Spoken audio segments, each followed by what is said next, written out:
La caja era de roble, del tamaño aproximado de un libro de tapa dura, con un pasador de latón que se había vuelto verde en las esquinas. Un hombre de la funeraria la llevó con ambas manos y la colocó sobre mi regazo mientras yo estaba sentada en el segundo banco. Mi abuela llevaba 40 minutos bajo tierra. Mi madre la vio primero. Se levantó de la primera fila, caminó los 4 pasos que nos separaban y dijo: «Entrégala. Eso es propiedad de la herencia». Cada persona en la capilla la escuchó. Cerré ambas manos alrededor de la caja. El latón estaba frío. Los dedos de mi madre se detuvieron a 1 centímetro de los míos. Bienvenidos de nuevo a Calm Drama Stories. Esta es una historia de estilo real sobre el tipo más silencioso de herencia, el tipo que alguien planeó durante años, esperando que nunca lo necesitaras. Deja un comentario y asegúrate de suscribirte. Mi abuela mandó hacer 2 cajas del mismo árbol. Me lo dijo cuando yo tenía 12 años, de pie sobre un banquito en su cocina, mirando cómo sacaba tarjetas de índice de una caja de madera de roble para recetas que estaba junto al tarro de flores. La caja era de roble con el mismo tipo de herrajes de latón, bisagras pequeñas, un pasador que hacía clic al presionarlo. Dijo que su esposo, mi abuelo, las había mandado hacer con un carpintero del pueblo el año en que se casaron. Una caja era para recetas, la otra era para otra cosa. Nunca dijo qué. No volví a pensar en esa segunda caja durante 22 años. La cocina de mi abuela era el único cuarto de mi infancia que olía igual cada vez que entraba. Harina, romero seco y la leve dulzura de lo que estuviera enfriándose en la rejilla de alambre junto a la ventana. La luz entraba por el vidrio a las 7 de la mañana y le daba al latón de la caja de recetas, haciéndolo brillar como un pequeño farol. Yo solía sentarme en el mostrador y leer las tarjetas de índice mientras ella cocinaba.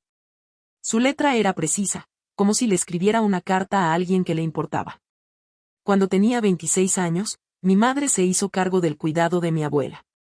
Ese fue el año en que la abuela Viviana comenzó a olvidar cosas pequeñas, donde ponía sus lentes de lectura, si había tomado sus pastillas. Mi madre se mudó a vivir con ella como cuidadora principal y reorganizó la casa de arriba a abajo. Dijo que era necesario. Dijo que el desorden confundía a la abuela Viviana. La caja de recetas desapareció durante la reorganización. Pregunté por ella 1 o 2 veces. Mi madre dijo que la había puesto en un lugar seguro. Seguro en el vocabulario de mi madre significaba donde yo decido. Lo dejé pasar. Para entonces yo enseñaba a tiempo completo, y había aprendido que discutir con mi madre era como corregir un examen que un alumno ya había entregado en blanco. Las respuestas no iban a aparecer sin importar cuánto tiempo te quedabas ahí parado. Ahora estaba sentada en mi coche frente a la capilla, el funeral terminado, 87 personas saliendo con abrigos oscuros y murmullos corteses. La caja de roble cerrada con llave estaba en el asiento del copiloto. Le había puesto el cinturón de seguridad. No sé por qué. Solo parecía lo que debes hacer cuando llevas algo que alguien luchó por quitarte. La caja de recetas era para enseñarme a cocinar. Todavía no sabía para qué era la otra. Mi nombre es Wanda Blanco. Tengo 34 años y enseño 3er grado en una escuela pública a 22 minutos de mi apartamento. Mi apartamento tiene una ventana, un sillón de lectura que compré en una venta de garaje por 60 pesos, y trabajos de arte de mis alumnos pegados en el refrigerador que cambio cada periodo de calificaciones. La colección actual incluye un arcoíris en acuarela, un dibujo en crayón de un perro que podría ser un caballo, y un autorretrato de un niño llamado Marcos que se dibujó con alas porque dijo que quería estar listo en caso de que alguna vez necesitara salir corriendo. Gano 18,000 pesos al mes. Tengo 23,000 pesos en ahorros. Mi coche tiene 230,000 kilómetros y arranca al 3er intento cada mañana fría. Un sonido como una tos metálica seguida de un acuerdo a regañadientes. Me traigo la comida de casa todos los días. Sándwich de pavó, manzana, barra de granola. Los viernes me doy el gusto de las milanesas de pollo de la cafetería de la escuela porque el personal de cocina las hace desde cero y de verdad están buenas. Mi hermana mayor, Brianna, lleva una vida diferente. Lo sé porque ella la publica. Su Instagram tiene 32,000 seguidores y muestra su cocina renovada, la fiesta de apertura de su boutique, y fotos frecuentes de nuestra madre ayudando a acomodar los aparadores. La boutique de Brianna se llama Florecer. Vende velas, jabones artesanales y pañuelos de lino que cuestan más que mis víveres de una semana. No le guardo rencor a mi hermana. Eso no es lo mismo que decir que no duele. Mi hermana vivió la vida que mi madre aprobó. Yo vivo la que elegí. 2 días después del funeral, la caja cerrada estaba en mi closet en el estante de arriba, junto a una caja de planes de clase antiguos. No la había abierto. Me dije a mí misma que estaba esperando el momento adecuado. Pero eso no era del todo cierto. Estaba esperando que se calmara la sensación en mi pecho, la que empezó cuando los dedos de mi madre se acercaron a 1 centímetro de los míos, y yo sostuve la caja de todas formas. El coche arrancó al tercer intento ese martes por la mañana. Fui a la escuela. Enseñé fracciones usando rebanadas de pizza de papel. Leí en voz alta de un libro de capítulos sobre una niña que resuelve misterios. A las 3:15, 22 niños salieron, y yo me quedé sola en mi salón mirando el pizarrón hasta que el conserje tocó para empezar a pasar la aspiradora. El último día de Acción de Gracias que pasamos todos juntos fue 3 años antes de que muriera mi abuela. Mi madre lo organizó, como siempre, en el comedor con la vajilla buena. Platos que guardaba en un vitrina y lavaba a mano 2 veces al año, los hubieran usado o no. Los cubiertos hacían un sonido particular contra esa vajilla, deliberado y medido, como alguien contando. Esa fue la noche en que mi madre anunció que administraría las finanzas de la abuela Viviana a tiempo completo. Lo puso sobre la mesa entre la salsa de arándanos y los camotes, de la misma manera en que anunciaba todo, como si ya se hubiera decidido y el resto de nosotros estábamos siendo informados. Las cuentas de mamá están en desorden, dijo. Facturas sin pagar a tiempo, recetas sin surtir. Lo he reorganizado todo. Los medicamentos solos requieren una hoja de cálculo. Enumeró las necesidades. Ayudante a domicilio 3 días a la semana, medicamento para la presión, impuestos prediales de la casa de campo, una cotización para techo nuevo. Habló con la precisión de una ex contadora, que era lo que era. Había trabajado en una firma regional durante 11 años antes de dejarla para, como ella decía, administrar la familia. Mi padre asintió. Dijo, tu abuela siempre tuvo su manera de hacer las cosas. Tu madre solo quiere asegurarse de que todo esté organizado. Lo dijo de la manera en que decía la mayoría de las cosas, suavemente mirando su plato, confiando en que alguien más manejara las partes de la vida que requerían confrontación. Pregunté si podía visitar a la abuela Vivi más seguido. La respuesta de mi madre fue inmediata. Se confunde con demasiadas visitas. Es mejor que yo coordine las visitas. Noté que dijo coordinar, no programar. La diferencia importaba. Programar es logística. Coordinar es control. Ese mismo fin de semana, vi a Brianna recibir un cheque de nuestra madre. Brianna lo llamó dinero semilla para la boutique. En ese momento no sabía de dónde había brotado la semilla. Mi madre tenía un archivero en el estudio, gris acero, 4 cajones etiquetados por mes, cada recibo, cada estado de cuenta bancario, cada documento fiscal archivado, organizado y con referencias cruzadas. Lo exhibía con el orgullo con que algunas personas cuidan su jardín. Lo mantenía bajo llave, pero se aseguraba de que todos supieran que existía. Si algo me llegara a pasar, decía, todo lo que necesitan está en ese archivero. Esa noche manejé sola a casa. Las carreteras estaban vacías. Apagué el radio porque el silencio era más fácil de aguantar que el fingir. 87 personas fueron al funeral de mi abuela. Sé el número exacto porque mi madre llevaba una lista de invitados en un bloc legal en su bolsa, que revisaba en la puerta como anfitriona de un restaurante. Mi madre llevaba un vestido negro entallado con un collar de perlas. Saludó a cada persona por su nombre. Tocaba los brazos. Aceptaba el pésame con un ladeo de cabeza ensayado que decía, gracias. Y llevo este peso en el mismo gesto. Si el duelo fuera un arte performativo, mi madre habría sido expuesta en el Palacio de Bellas Artes. La eulogía fue suya. No me había pedido que hablara. No le había pedido a Brianna, aunque Brianna leyó un poema que encontró en internet, algo sobre el cielo y los dientes de león. Mi padre estaba sentado en la primera fila mirando sus manos como si pertenecieran a otra persona. La eulogía de mi madre duró 11 minutos. Habló sobre los 7 años de cuidados. Mencionó las visitas al médico. 231, dijo, aunque sospecho que el número fue elegido por su especificidad más que por su exactitud. Mencionó bañar a la abuela Viviana cuando ya no podía hacerlo sola. Mencionó la noche que estuvo junto a la cama del hospital durante 14 horas durante un susto de neumonía.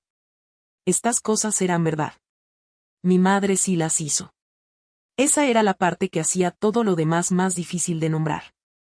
No mencionó que durante esos 7 años yo había pedido visitar a mi abuela 23 veces. Aprobó 9. El director de la funeraria se me acercó después del servicio.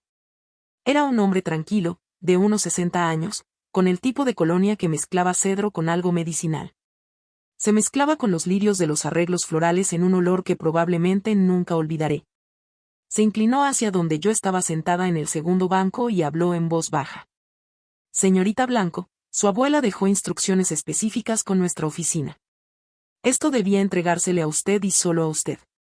Lo arregló hace 2 años. Me colocó la caja sobre el regazo con ambas manos, de la manera en que pones algo que podría romperse. Sus dedos estaban firmes. Él había hecho esto antes, probablemente no con una caja de roble cerrada, sino con la entrega cuidadosa de cosas que los vivos dejan para personas que aún no saben que las necesitan.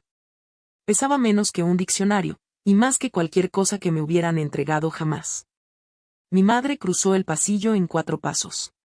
He reproducido esos 4 pasos muchas veces desde entonces. No eran apresurados. Eran los pasos de una mujer que ha estado a cargo de cada cuarto en el que ha entrado durante los últimos 15 años y no ve razón para que este cuarto sea diferente. Entrégala, dijo. Eso es propiedad de la herencia. Su voz era tranquila, controlada, la misma voz que usaba cuando le decía a la empleada doméstica en que repisa poner las toallas, y la voz que usó cuando me dijo que mi salón de clases no era una carrera de verdad. Era la voz de una mujer que había confundido la autoridad con la posesión de manera tan completa que ya no podía distinguir la diferencia. 87 rostros se volvieron hacia nosotras. Podía sentirlo sin mirar. La respiración contenida, los ojos bajos, la manera en que la gente se queda inmóvil cuando está presenciando algo que sabe que no debería tener que ver en un funeral. Brian estaba en el tercer banco. Se congeló con el teléfono a medio camino de su bolsa.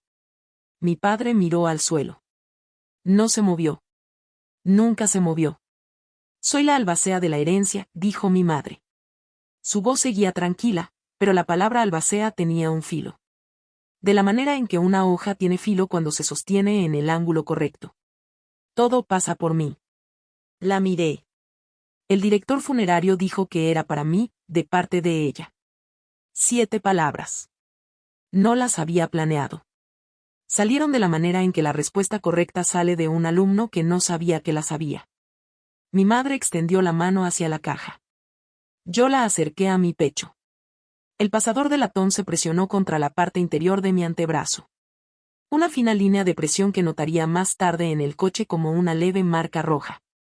Mi madre se inclinó hacia mí. Susurró, no te hagas el ridículo. Me puse de pie. No respondí. Caminé junto a ella. Caminé junto a Brianna. Caminé junto a mi padre. Recorrí el pasillo central de la capilla, junto a 87 personas que habían venido a honrar a una mujer que apenas estaban comenzando a no conocer. Y empujé la puerta de vidrio y salí al estacionamiento donde el aire de octubre me golpeó la cara como agua fría. Puse la caja en el asiento del copiloto y le puse el cinturón de seguridad. No sé por qué. Solo parecía lo que debes hacer cuando llevas algo que alguien luchó por quitarte. No abrí la caja esa noche. La puse sobre mi mesa de cocina y me senté frente a ella de la manera en que te sientas frente a una persona que tiene algo importante que decirte pero aún no ha empezado a hablar.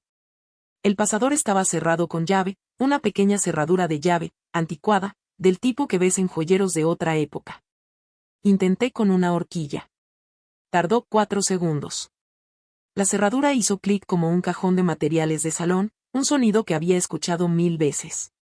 Adentro, sobre un cuadrado de fieltro color crema, había una llave de latón, no una llave de casa, no una llave de coche, una llave plana pequeña con el nombre de un banco grabado en el arco. El tipo de llave que abre una caja de seguridad. Junto a ella, una tarjeta doblada una vez. La letra de mi abuela, todavía firme. Esto fue escrito antes de los años del temblor. Ve al banco. Pregunta por Colette Morales. Dale la llave y tu credencial de elector. Ella sabe qué hacer. Te quiero, corazón. Abuela. La leí 3 veces. Sostuve la tarjeta a la luz de la cocina para asegurarme de que no hubiera nada escrito al reverso. No había nada. Mi abuela había dicho todo lo que necesitaba decir en 29 palabras. A la mañana siguiente, llamé a la escuela y arreglé que hubiera una maestra sustituta. Le dije a la oficina que tenía un asunto familiar. No era mentira. El banco estaba a 40 minutos al este, en un pueblo por el que había pasado pero en el que nunca me había detenido. Estacioné, entré y le pregunté a la recepcionista por Colette Morales. La recepcionista hizo una llamada, volvió y dijo algo que no esperaba. La está esperando. Por favor, sígame. Colette Morales tenía unos 40 y tantos años, cabello castaño recogido, un apretón de manos firme sin ser una actuación. Tomó la llave de mi mano y la examinó de la manera en que una maestra examina el trabajo de un alumno, de cerca, con respeto. Con el entendimiento de que lo que tenía en sus manos importaba más para quien lo había creado que para quien lo estaba leyendo. Me llevó a una sala privada. Abrió una caja de seguridad con la llave y colocó un sobre legal sellado sobre la mesa entre nosotras. El sobre era grueso. Tenía el nombre de un despacho de abogados impreso en la esquina. Licenciado Guillermo Herrera, notario y abogado. Colette me miró y dijo, ¿quisiera un vaso de agua antes de abrirlo? Debí haber preguntado por qué. El sobre contenía 46 páginas. La carta de presentación era del licenciado Herrera. Estaba fechada 6 años antes, cuando mi abuela tenía 73 años. Y según las 3 evaluaciones médicas adjuntas, completamente competente, su nota a mano al margen decía, Viviana, su nieta comprenderá cuando llegue el momento. La carta explicaba que mi abuela había establecido un fideicomiso irrevocable en 2018. El fideicomiso contenía los fondos provenientes de décadas de ventas de tierras, hectáreas que mi abuelo había comprado en los años 70 y 80. Parcelas vendidas durante 20 años a medida que la tierra alrededor de la cabecera municipal se revalorizó. El total, después del crecimiento por inversiones y liquidaciones de propiedades, era de 4.200.000 pesos. La única beneficiaria era yo, Wanda Blanca Villanueva. El fideicomisario era el licenciado Guillermo Herrera. No mi madre, no mi padre, no ningún familiar. Un abogado independiente que mi abuela había elegido específicamente porque no tenía ningún vínculo con ninguno de nosotros. Adjuntas a los documentos del fideicomiso había 3 evaluaciones médicas anuales, cada una realizada por un médico diferente. Cada una confirmando que Viviana Villanueva estaba en pleno uso de sus facultades en el momento de la creación del fideicomiso. Mi abuela había hecho esto a propósito. Había ido a 3 médicos, no a uno. Lo había hecho en 3 años separados. Se había asegurado de que nadie pudiera decir después que no sabía lo que estaba haciendo. Había una segunda sección en el sobre, una carpeta manila etiquetada con la letra de mi abuela. La etiqueta decía, solo para Wanda. La abrí. Adentro había estados de cuenta bancarios. 7 años de estados de cuenta de las cuentas personales de cheques y ahorros de mi abuela. Cada página tenía marcas de resaltador amarillo. Las marcas corrían por columnas de retiros, transferencias electrónicas, cheques, retiros en efectivo. Los montos empezaban pequeños en el primer año, 2.000 pesos aquí, 3.500 allá. Para el 6.º año, los montos resaltados eran de 40.000 pesos al mes. Las marcas de resaltador amarillo eran de la mano de mi abuela. Podía saberlo porque las líneas se volvían menos firmes año con año. Precisas en 2017, ligeramente temblorosas en 2020, inseguras pero deliberadas en 2023. Había estado llevando este registro mientras sus manos la fallaban. Había sostenido el resaltador de la manera en que sostenía un cuchillo de cocina en sus últimos años, con ambas manos porque una ya no era suficiente. El nombre en cada comprobante de retiro era el mismo. Lorena M. Blanco. Me senté en la oficina de Colette durante 40 minutos revisando los estados de cuenta. Colette trajo el vaso de agua. Lo colocó sobre un posavasos y no interrumpió. El total era aproximadamente 340.000 pesos en 7 años. El patrón era metódico. Mi madre era, después de todo, contadora de formación. Montos pequeños al principio listados como víveres y mantenimiento del hogar, luego transferencias más grandes marcadas como gastos médicos que, cuando las cotejé con los estados de cuenta del seguro en la misma carpeta, no coincidían con ninguna factura médica real. Los números estaban suficientemente cerca para parecer legítimos a primera vista y suficientemente separados para ser deliberados. Encontré el que había estado buscando sin saber que lo buscaba. Marzo de 2022, una transferencia de 22,000 pesos.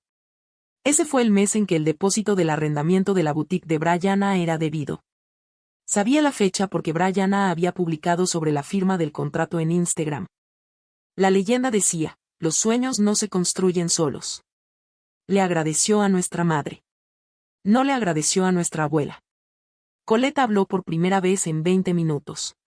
Su abuela lo documentó todo. Rastreó cada retiro contra los depósitos bancarios personales de su madre. No podía detener las transferencias. Su madre tenía el poder notarial, pero se aseguró de que hubiera un registro. ¿Por qué no me lo dijo? Colette hizo una pausa. Juntó las manos sobre el escritorio.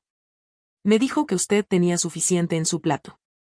Dijo que estaba construyendo su propia vida y no quería entregarle una pelea que usted no había pedido. Dijo que lo manejaría a su manera. Miré las páginas resaltadas. Las marcas amarillas en 2018 eran prolijas, precisas, centradas en cada número. Las marcas en 2023 eran más anchas, ligeramente descentradas, como si la mano que sostenía el lápiz tuviera que concentrarse solo para mantenerse en la línea. Pero ahí estaban, todas. No había parado. Mi abuela no podía detener a su nuera de tomar el dinero. Pero podía asegurarse de que alguien, algún día, supiera exactamente cuánto había sido tomado, por quién, y cuándo. Me eligió a mí. El reloj en la pared hacía tic-tac. Había estado conteniendo el aliento. No me di cuenta hasta que lo solté, y el sonido pareció demasiado alto para la habitación. Cerré la carpeta y le pedí a Colette el número de teléfono del licenciado Herrera. Llamé al licenciado Herrera desde mi coche, en manos libres, estacionada en el estacionamiento del banco con el motor en marcha porque el calefactor tardaba 3 minutos en funcionar. Su voz era firme y pausada, el tipo de voz que viene de décadas de dar noticias complicadas a personas que no están listas para escucharlas. Señorita Blanco, he estado esperando esta llamada. Su abuela me dijo que llegaría dentro de las 2 semanas posteriores al funeral. Tenía razón. Confirmó todo. El fideicomiso era irrevocable. Una vez creado, no podía ser alterado ni revocado. Ni por mi madre, ni por ningún albacea. Existía completamente fuera de la herencia. Mi abuela había elegido esta estructura deliberadamente. Su abuela vino a mi oficina hace 8 años, dijo el licenciado Herrera. Estuvo sentada en mi oficina durante 2 horas. Traía un bloc legal con notas de ambos lados. Dijo que quería proteger una cosa. Hizo una pausa. ¿Usted? Pregunté sobre los estados de cuenta bancarios, los retiros resaltados, los 340,000 pesos. El licenciado Herrera dijo que los documentos eran informativos. Aún no formaban parte de ningún procedimiento legal. Tenía opciones. Podía presentar una demanda civil por abuso de confianza. Mi madre había excedido el alcance de su poder notarial. O podía presentar las pruebas primero a la familia de manera privada. Su abuela quería que usted tuviera una opción. Dijo que no quería forzar su mano. Dijo que usted sabría qué hacer cuando llegara el momento. Le pregunté cómo podía estar seguro de que el fideicomiso resistiría si fuera impugnado. Dijo que mi abuela también había planeado para eso. 3 evaluaciones médicas independientes, registros de visitas al banco, firmas de enmiendas ante testigos.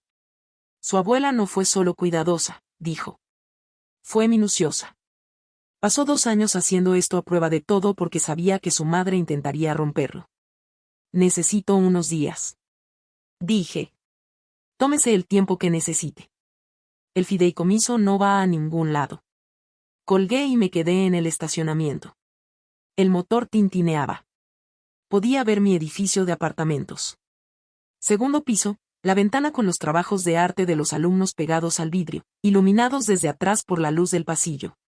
Un arcoíris en acuarela y un dibujo en crayón de un perro que podría ser un caballo y un autorretrato de un niño con alas. Apagué el coche y entré. Hice la cena. Califiqué pruebas de ortografía. No llamé a mi madre. El lunes por la mañana, fracciones. Corté platos de papel en mitades, tercios, cuartos y sextos. 22 alumnos de tercer grado los acomodaron en sus pupitres como rompecabezas. Marcos, el niño que se dibujó con alas, levantó la mano y preguntó si una pizza podría dividirse en 1.000.000 de pedazos. Dije, técnicamente, sí, pero necesitarías un cuchillo muy afilado y mucha paciencia. Dijo que eso sonaba como su mamá en la cena.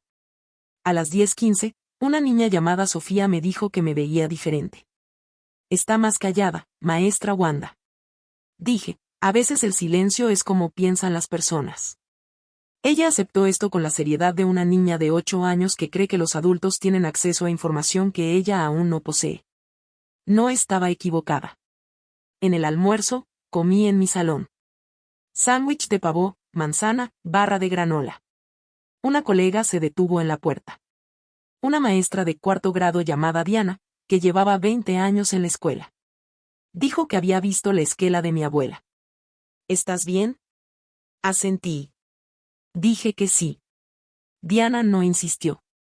Los maestros son buenos para leer rostros y el mío decía, pregúntame después, no ahora. Dejó una mandarina en mi escritorio y se fue sin decir otra palabra. Después de clases, califiqué trabajos y pensé en el fideicomiso. 4.200.000 pesos. Hice el cálculo en una nota adhesiva. Eran 87 años de mi sueldo. Me quedé mirando el número por mucho tiempo, luego doblé la nota y la guardé en el cajón de mi escritorio junto a una caja de estrellas doradas y una bolsa a medio terminar de mezcla de frutas secas y nueces. El número no se sentía real. Los estados de cuenta se sentían reales. Las marcas amarillas se sentían reales. La manera en que la letra de mi abuela se volvía más temblorosa cada año, eso se sentía real. Pero el dinero era una abstracción, como decirle a un niño que el sol está a 150 millones de kilómetros de distancia. El número es verdadero.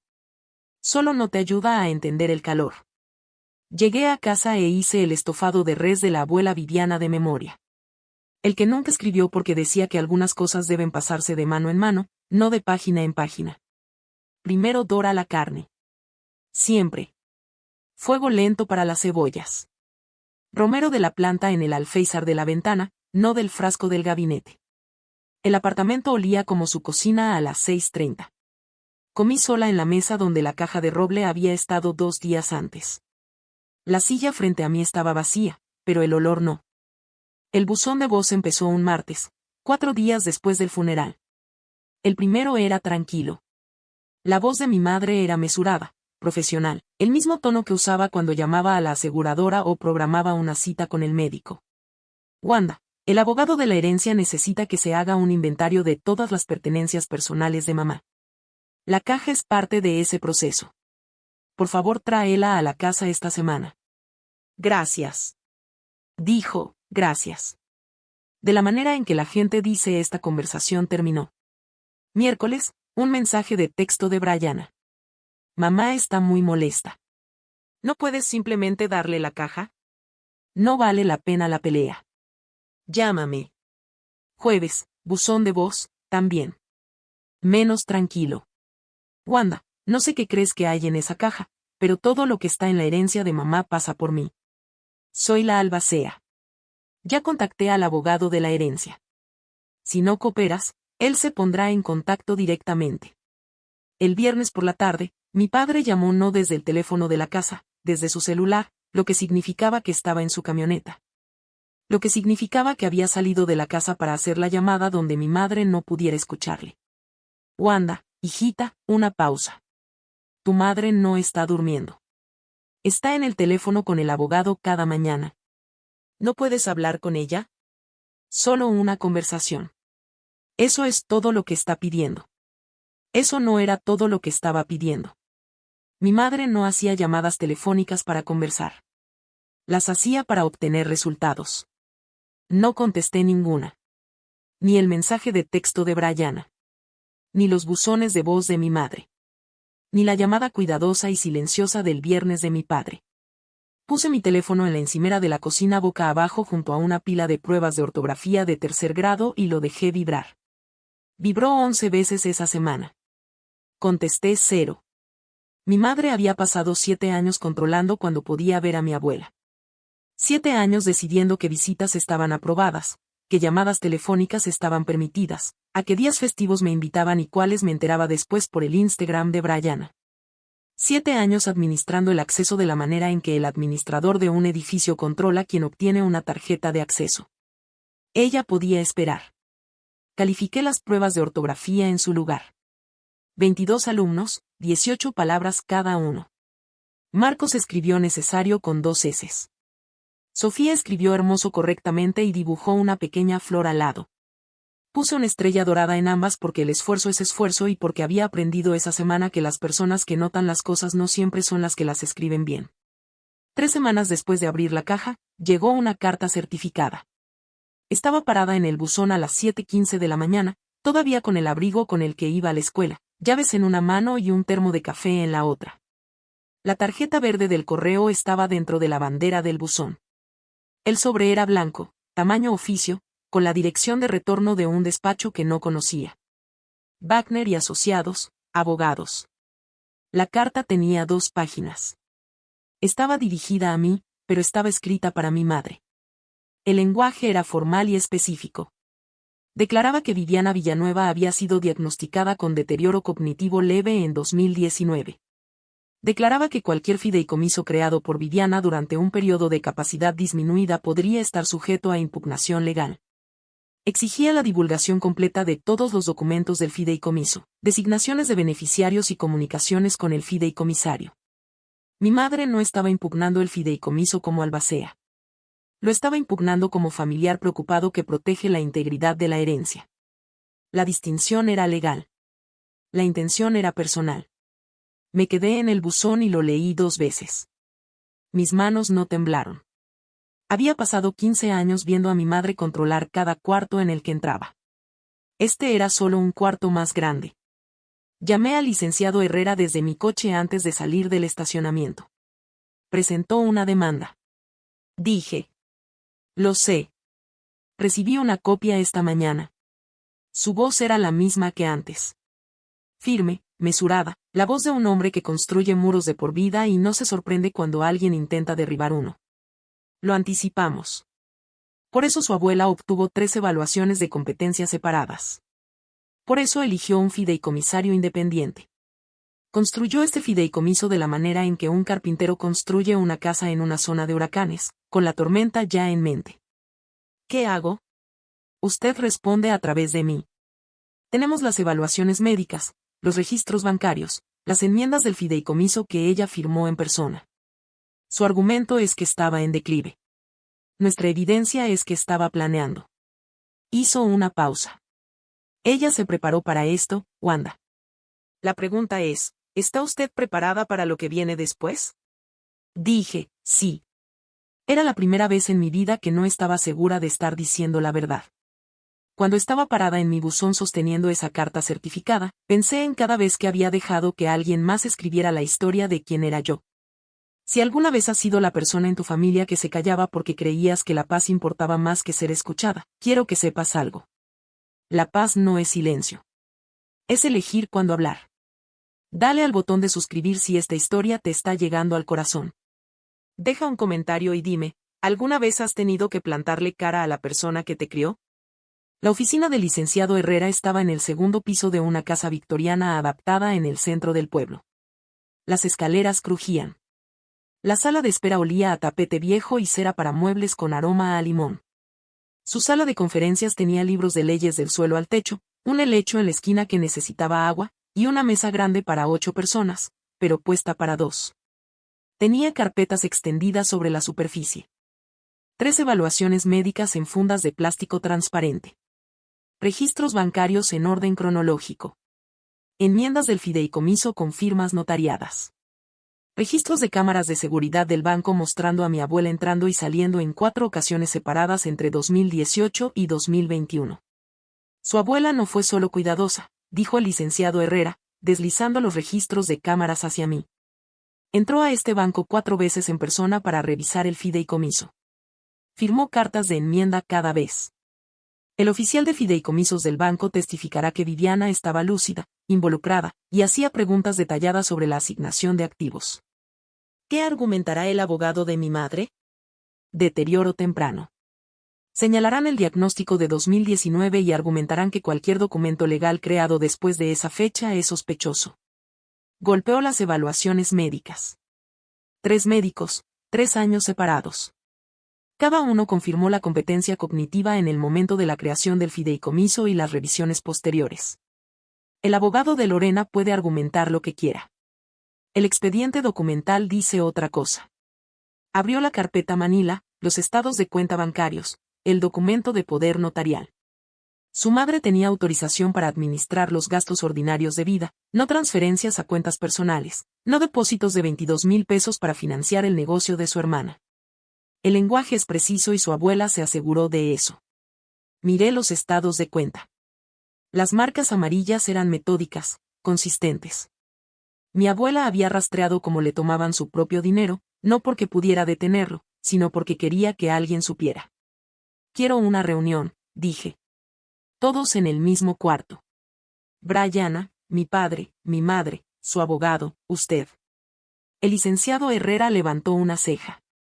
¿Por qué Brianna? Porque parte de ese dinero pagó su boutique. Merece saber de dónde vino. Asintió lentamente. Su abuela dijo que usted querría hacerlo cara a cara. Regresé a la escuela para la tarde. Los niños estaban haciendo un proyecto grupal sobre las mariposas monarca. Como migran 3,000 kilómetros a un lugar al que nunca han ido, pero de alguna manera saben que es suyo. Mi padre llamó un sábado por la tarde. No desde la casa, desde su celular, estacionado en el estacionamiento de una ferretería. Podía escuchar el chime de anuncio por su ventana. Tu madre quiere que te diga algo, dijo. Dice que pasó 7 años cuidando a tu abuela. 7 años bañándola, llevándola a las citas, manejando sus recetas, manejando los impuestos prediales cuando el catastro los subió. Vendió las últimas 3 parcelas de la tierra para cubrir los gastos. No dije nada. Lo dejé hablar. Dice que nadie más se ofreció. Tú estabas enseñando. Brianna estaba iniciando el negocio. Yo estaba retirado. Hizo una pausa. Dice que los retiros eran compensación. Nunca recibió un sueldo por cuidar. Dice que era lo mismo que pagar a una enfermera, excepto que ella era familia. Mi padre entregó esto de la manera en que entregaba la mayoría de las cosas, cuidadosamente, como si llevara algo frágil por una puerta que era un poco demasiado angosta. No dijo si lo creía. No dijo si había visto los estados de cuenta bancarios. Solo pasó el mensaje. Sé que hizo los cuidados. Papá, ella lo hizo. Un latido. Sí, lo hizo. ¿Alguna vez le preguntó a la abuela si los retiros estaban bien? El silencio fue tan largo que escuché el chime de la ferretería 2 veces más. No lo sé, dijo. Dejé eso ahí. No presioné. Mi padre fue conserje escolar durante 31 años. Sabía cómo reparar grifos rotos y tablones flojos y ventanas atascadas. Sabía cómo entrar a un cuarto donde algo estaba mal y arreglarlo silenciosamente sin que nadie lo notara. Pero nunca había aprendido a reparar personas rotas. No tenía las herramientas para eso y nadie le había enseñado. Y las personas que más amaba nunca le habían pedido que lo intentara. Papá. Sí. ¿Qué piensas tú? Otro silencio largo. Podía escucharlo respirar. Creo que tu abuela era la mujer más organizada que he conocido. Y creo que si quería que algo se hiciera de cierta manera, se aseguraba de que sucediera. Colgó. Escuché el motor de su camioneta arrancar a través del altavoz antes de que la línea se cortara. Fue a algún lugar. Espero que haya sido algún lugar tranquilo. Pasé por la boutique de Brianna un sábado por la mañana, 3 semanas después del standoff legal. El frente era refinado.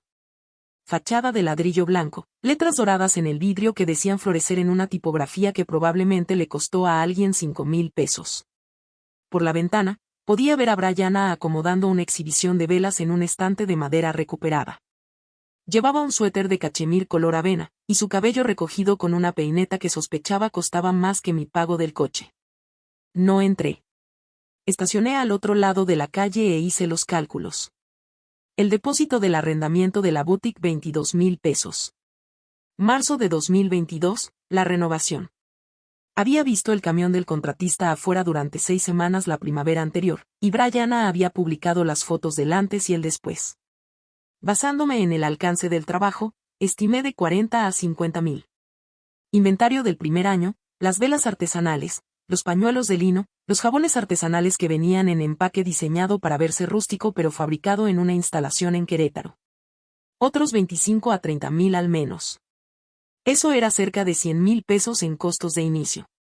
Mi hermana no había pedido un préstamo empresarial. Lo había dicho en Instagram. Sin deudas, solo determinación, decía la leyenda. Le agradeció a nuestra madre por creer en ella. No culpé a Brianna. Tomó lo que le ofrecieron. No preguntó de dónde venía porque la respuesta que le dieron. Mamá me está ayudando era simple y cálida y no requería preguntas de seguimiento. Brianna no era deshonesta. Era cómoda, y la comodidad no pide recibos. Entró una clienta. A través del vidrio, vi a Brianna saludarla. Una sonrisa, un gesto hacia la nueva exhibición, profesional y genuina. Mi hermana era buena en esto. La boutique no era un proyecto de vanidad. Era real. Eso lo hacía más difícil. Si el negocio hubiera sido un fracaso, algo que Brianna abandonara después de 6 meses, la fuente del dinero habría sido un insulto. Pero Brianna había construido algo. Solo no sabía sobre qué cimientos estaba parada. Me quedé en mi coche durante 10 minutos, luego me fui a casa. A través de la ventana, las letras doradas captaban el sol de la mañana de la misma manera en que el latón en la caja de mi abuela captaba la luz de la cocina cuando yo tenía 12 años. Me pregunté si Brianna mantendría la boutique después de saber. Me pregunté si ella querría. Las llamadas empezaron en la 4ª semana. Prima tras prima, la tía Carmen, que era la hermana de mi madre y tenía la misma voz pero más alta. El tío Pedro, que llamó desde su lancha y sonaba como si estuviera leyendo de un guión. 3 personas de la parroquia de mi abuela con las que no había hablado desde el funeral. El mensaje era consistente. Mi madre había estado hablando. Wanda, tu madre dice que tomaste una caja del funeral y no la quieres regresar. ¿Es verdad? Eso fue la tía Carmen. No esperó respuesta. Lorena ha sido una santa para esa mujer durante 7 años. Renunció a su carrera, su vida social, su salud, cualquier cosa que haya en esa caja. No es tuya para quedártela. Escuché que contrataste un abogado. Eso fue el tío Pedro. Wanda, tu abuela no habría querido esto. La familia no le demanda a la familia. La narrativa que mi madre había sembrado era precisa. Wanda es desagradecida. Wanda es codiciosa. Wanda aprovechó el funeral, un evento sagrado, para robar bienes de la herencia. Wanda contrató abogados para pelear contra su propia madre. Wanda, que gana 18,000 pesos al mes enseñando 3er grado, de repente cree que tiene derecho a las cosas de su abuela. Ninguno de ellos preguntó qué había en la caja. Ninguno. Entonces se acercó más. Mi compañera Diana me detuvo en el pasillo un jueves y dijo, Wanda, quiero que sepas algo. Esta mañana la oficina de la escuela recibió una llamada telefónica. Alguien preguntando sobre tu situación laboral y si tenías deudas pendientes. Pregunté quién llamó. Diana dijo que quien llamó no dejó nombre. La secretaria describió la voz de una mujer, amable, específica en sus preguntas, el tipo de persona que plantea solicitudes como si fueran rutinarias cuando no lo son en absoluto. Conocía la voz. Mi madre estaba revisando mis registros financieros, construyendo una historia, que yo estaba endeudada, que estaba desesperada, que la caja era un intento de sacar provecho económico de una mujer que necesitaba el dinero. Estaba construyendo un motivo de la manera en que construía todo lo demás, metódicamente, con documentación, archivada y con referencias cruzadas. No me expliqué ante ninguno de ellos. Explicarte ante personas que ya han elegido su versión es como corregir un examen que el alumno ya entregó en blanco. Las respuestas no van a aparecer. Para la 3ª semana, 12 personas me habían llamado. Ninguna de ellas preguntó qué había realmente en la caja. Mi padre se presentó un sábado por la tarde sin llamar primero. Estaba en la puerta de mi apartamento sosteniendo una bolsa de papel del supermercado en un brazo y las llaves de su camioneta en el otro. Llevaba la camisa de franela de cuadros que había tenido desde que yo estaba en la secundaria y un par de botas de trabajo que todavía tenían acerrín de un proyecto que no conocía. No mencionó la caja. No mencionó el fideicomiso ni la carta certificada ni las llamadas de 12 familiares. Pasó junto a mí, puso las compras en la encimera y empezó a guardarlas. Leche en el refrigerador, pan en el estante, plátanos en la encimera junto al tarro de flores donde guardaba el esqueje de romero de mi abuela. Hizo café, 2 tazas. Puso la mía en la mesa frente a la suya, y se sentó. Nos quedamos un rato sin hablar. El apartamento estaba en silencio excepto por el zumbido del refrigerador y el sonido tenue del televisor de los vecinos a través de la pared. Mi padre miró los trabajos de arte de los alumnos en el refrigerador, el arco iris en acuarela, el perro caballo, el autorretrato de Marcos con alas. A tu abuela le habrían encantado estos, dijo. Sí, dije. Solía llevárselos. Lo dije en pasado porque era pasado. Llevaba trabajos de arte a la casa de mi abuela cada 2 semanas hasta que mi madre decidió que las visitas eran demasiado frecuentes, demasiado estimulantes. Demasiado para una mujer cuyo mundo estaba siendo sistemáticamente reducido a una cuidadora, un horario, un conjunto de decisiones, todas tomadas por la misma persona. La mandíbula de mi padre se tensó. Miró su café. La taza tenía impreso en letras azules. La mejor maestra del mundo. Brianna me la había regalado 3 navidades atrás, lo que significaba que mi madre la había elegido y Brianna la había envuelto. Mi padre no me preguntó sobre el fideicomiso. No me preguntó qué iba a hacer. No ofreció consejos ni tomó partido ni dijo lo que los esposos se supone que deben decir cuando sus esposas están equivocadas. Solo se quedó conmigo. Bebió café. Miró los dibujos que mis alumnos habían hecho y no dijo lo que estaba pensando, que probablemente era lo mismo que yo estaba pensando, que las cosas más simples en este apartamento, el arte, el café, el sillón de lectura de 60 pesos, eran más honestas que cualquier cosa en la casa en la que había vivido durante 40 años. Se levantó a las 8:30. En la puerta, se volvió. Pase lo que pase, dijo, sigues siendo mi hija. No dijo lo mismo sobre mi madre. No necesitaba. Si alguna vez te has sentado en una mesa puesta para una persona y te has preguntado si las personas que se suponía que debían amarte alguna vez realmente te vieron, necesito que sepas algo. Ese sentimiento no te hace débil. Te hace la única persona honesta en el cuarto. Brianna llamó un miércoles por la noche. Su voz no era hostil, pero sí firme. La voz de una mujer a quien le habían dado una versión de los hechos y estaba tratando de decidir con qué firmeza sostenerla. Wanda. Mamá me mostró la demanda legal. Dice que el fideicomiso fue creado cuando la abuela no estaba bien. Si eso es verdad, el dinero debería volver a la herencia. Mamá te mostró la demanda. Sí. ¿Te mostró los estados de cuenta bancarios? Una pausa. ¿Qué estados de cuenta? Pregúntale por el retiro de marzo de 2022. 22,000 pesos. Pregúntale a dónde fue ese dinero. Silencio. Podía escuchar a Brianna respirando al fondo.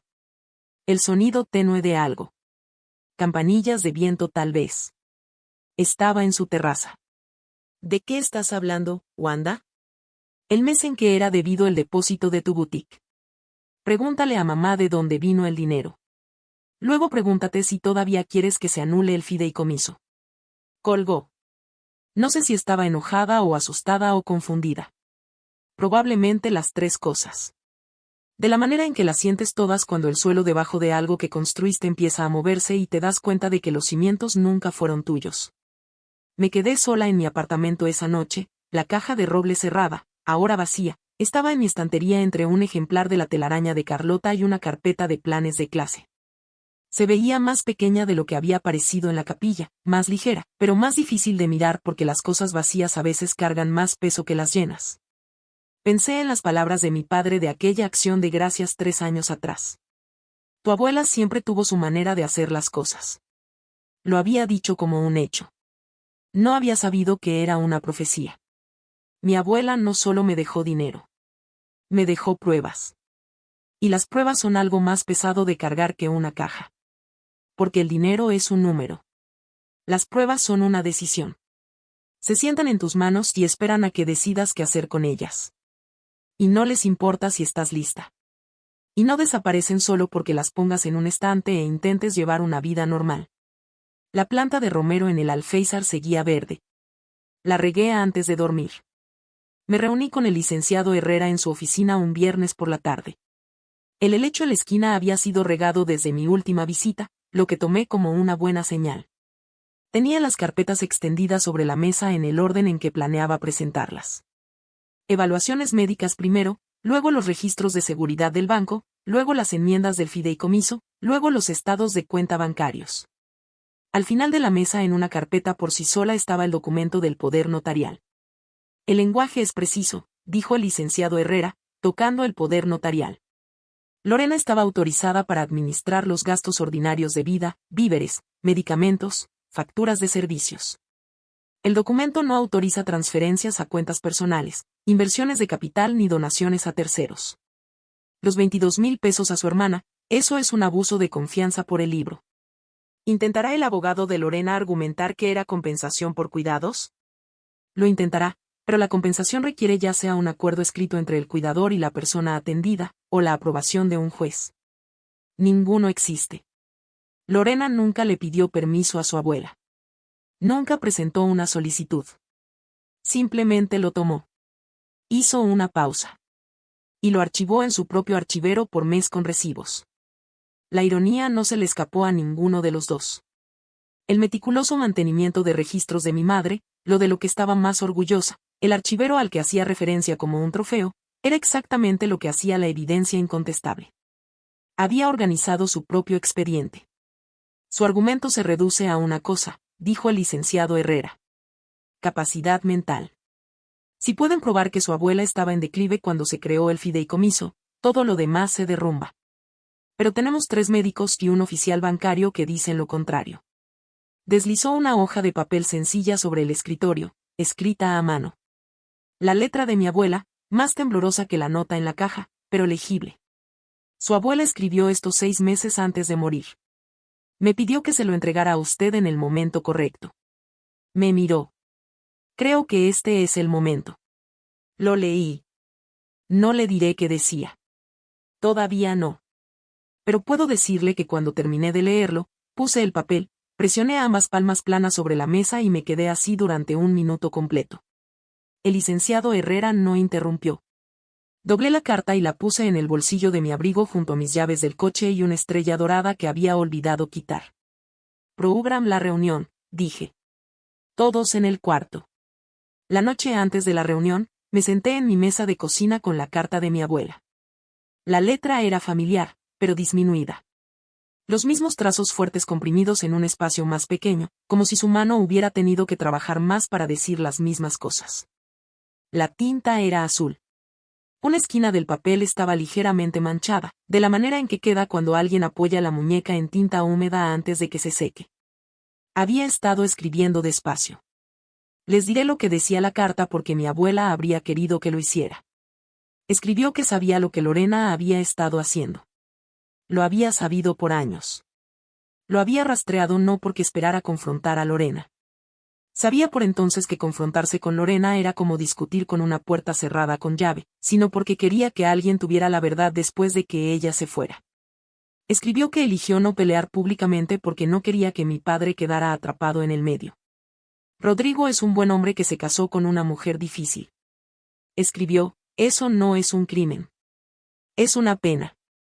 Escribió que eligió protegerme de manera diferente, construyendo algo que Lorena no podía ver y no podía alcanzar. Eras la única que me visitaba porque querías, no porque necesitaras algo, escribió. Así fue como lo supe. Terminó la carta con una línea que he llevado conmigo cada día desde entonces. Las personas que te aman no siempre pelean por ti con más fuerza. A veces planean por ti con más silencio. Lloré.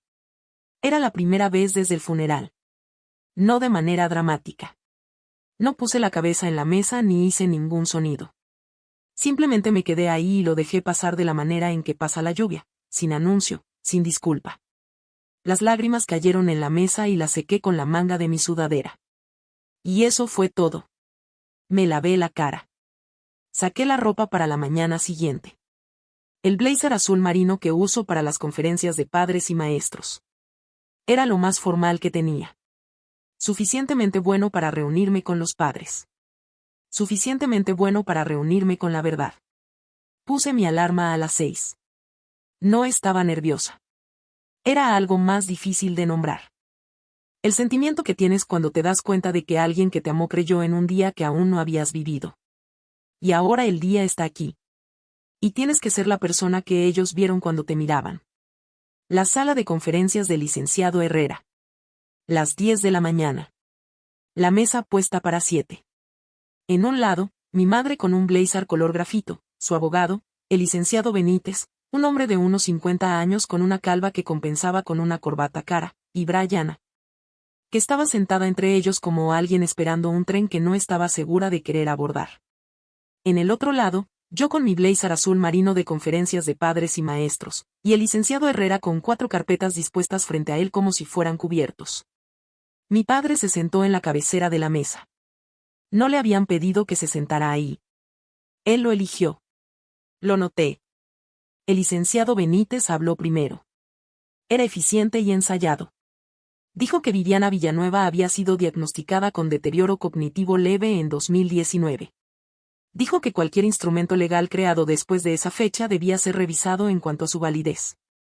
Dijo que su cliente, señaló a mi madre, actuaba en el mejor interés de la familia y la herencia. Mi madre asintió mientras él hablaba. Su rostro estaba compuesto.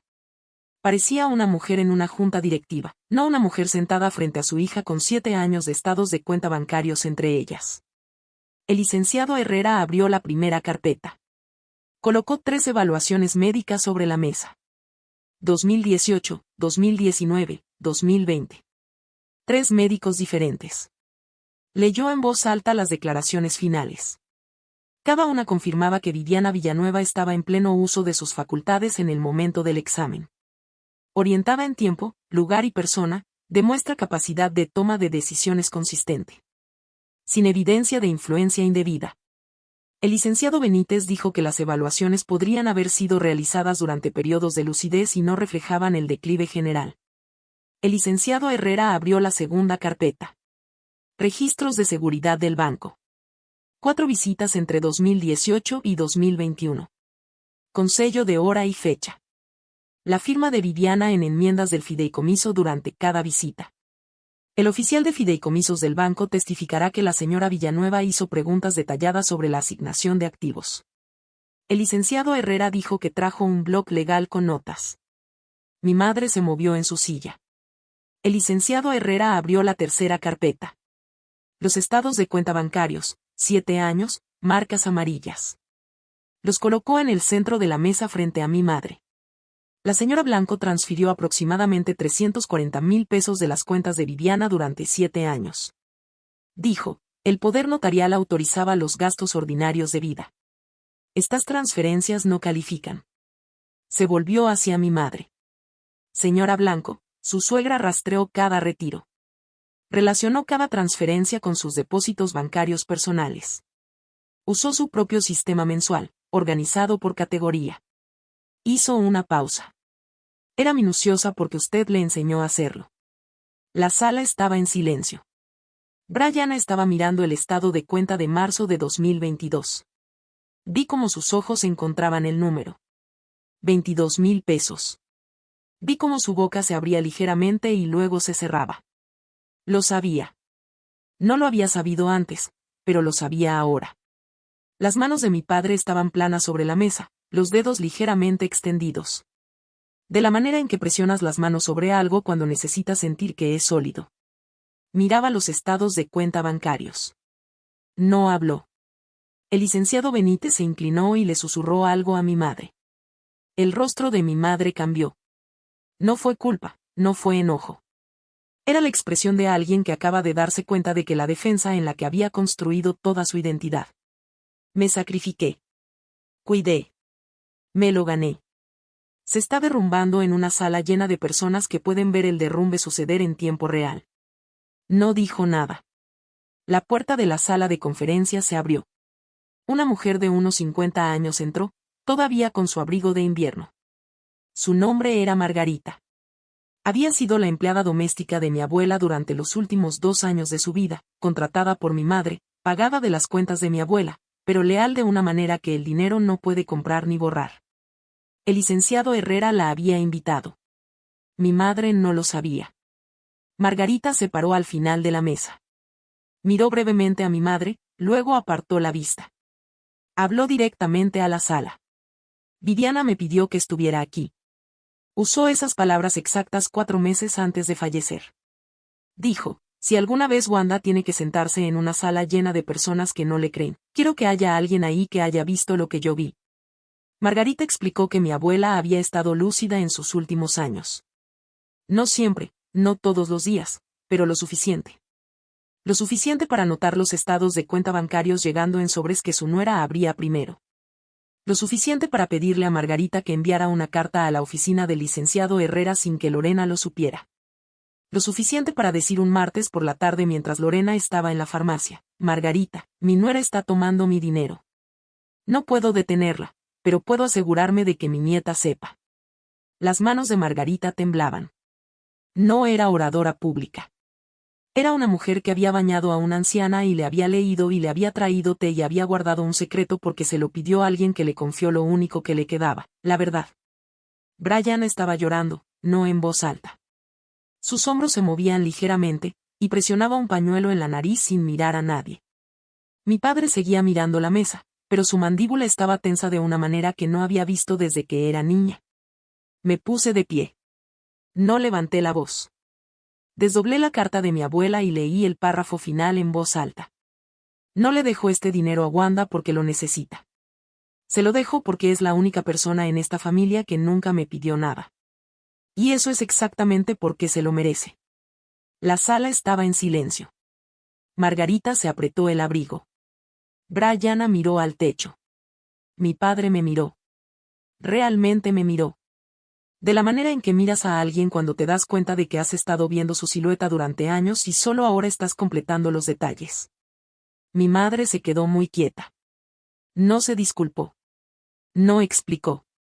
Miró los estados de cuenta bancarios de la manera en que miras un espejo cuando no estás lista para lo que muestra. El licenciado Benítez cerró su carpeta. El licenciado Benítez le aconsejó a mi madre que retirara la impugnación legal al fideicomiso. Lo hizo. Los documentos se presentaron la semana siguiente. El fideicomiso se mantuvo. 4.200.000 pesos administrados por el licenciado Guillermo Herrera como fideicomisario, única beneficiaria Wanda Blanca Villanueva. El licenciado Herrera presentó una queja formal ante la Comisión Estatal de Derecho de Adultos Mayores respecto a los 340.000 pesos en transferencias no autorizadas. Era un asunto civil, no penal. Todavía no. Lorena enfrentaría una investigación, una posible orden de restitución, y el registro permanente de lo que había hecho. No pedí cargos penales. No quiero a mi madre en una sala de tribunal. Le dije al licenciado Herrera que la quiero frente a un espejo. Mi padre llamó esa tarde. Su voz era diferente, más pesada, de la manera en que una casa se asienta después de una tormenta. Debí haber estado prestando atención. Dijo. ¿Estás prestando atención ahora? Dije. Se quedó en silencio por mucho tiempo. Luego dijo, tu abuela tenía razón sobre ti. No dijo en que tenía razón. No necesitaba. Brianna mandó un mensaje 2 días después. Solo 2 líneas. ¿Podemos hablar? No hoy, pero pronto. Escribí de vuelta. Cuando estés lista. Encontré la caja de recetas en una bodega de almacenamiento que mi madre había rentado en el pueblo de al lado. El paralegal del licenciado Herrera la descubrió durante la auditoría de documentos.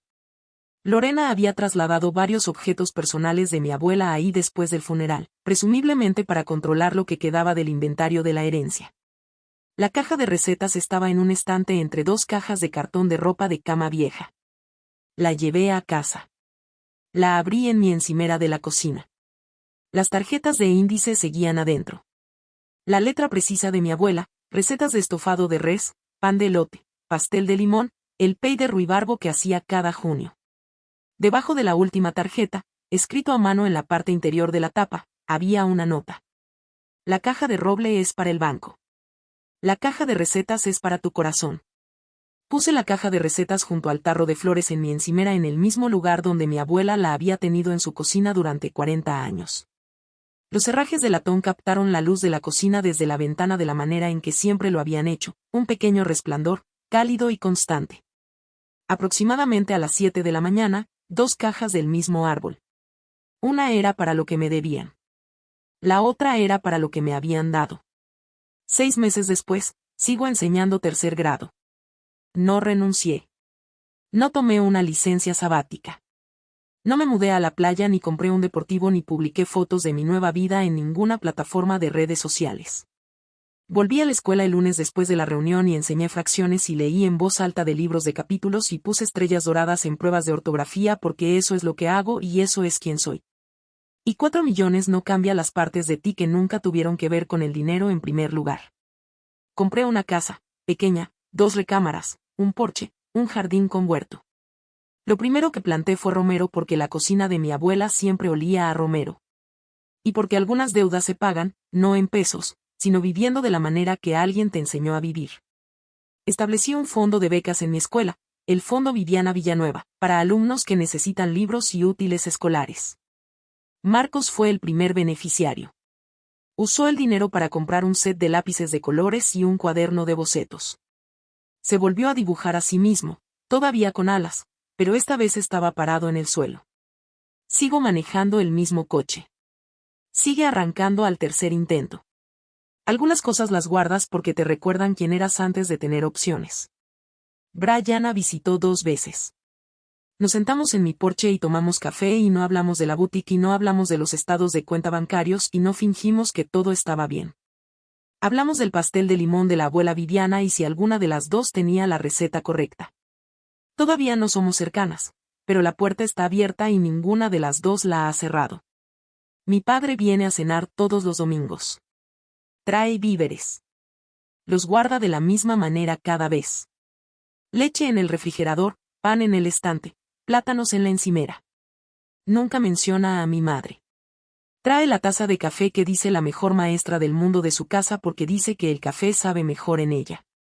Lorena no se ha comunicado conmigo. La investigación civil está en curso. Es un jueves por la tarde y estoy haciendo estofado de res. La receta es de memoria. Primero dora la carne. Fuego lento para las cebollas. Romero de la planta en el alféizar de la ventana. La cocina huele de la manera en que solía oler la cocina de mi abuela. Y por un momento, tengo 12 años, de pie sobre un banquito, leyendo tarjetas de índice mientras ella cocinaba.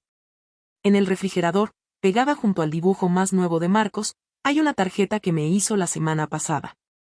Dice, Maestra Wanda, usted es mi maestra favorita porque siempre escucha. Dibujó una pequeña estrella en la esquina. Le di una estrella dorada a cambio. Abrí la caja de recetas.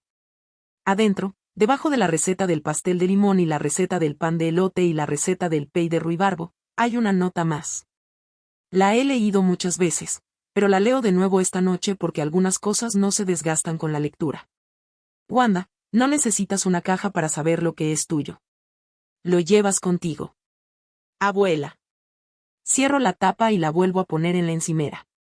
El latón está cálido por la luz de la cocina. Por la ventana, el romero sigue verde. El estofado está casi listo. Mi abuela me enseñó que lo más fuerte que puedes hacer es prepararte en silencio y actuar cuando llegue el momento.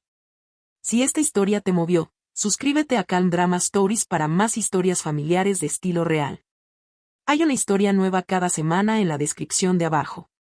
Y si conoces a alguien que necesite escuchar esto hoy, compártelo. A veces la historia correcta en el momento correcto es su propio tipo de herencia.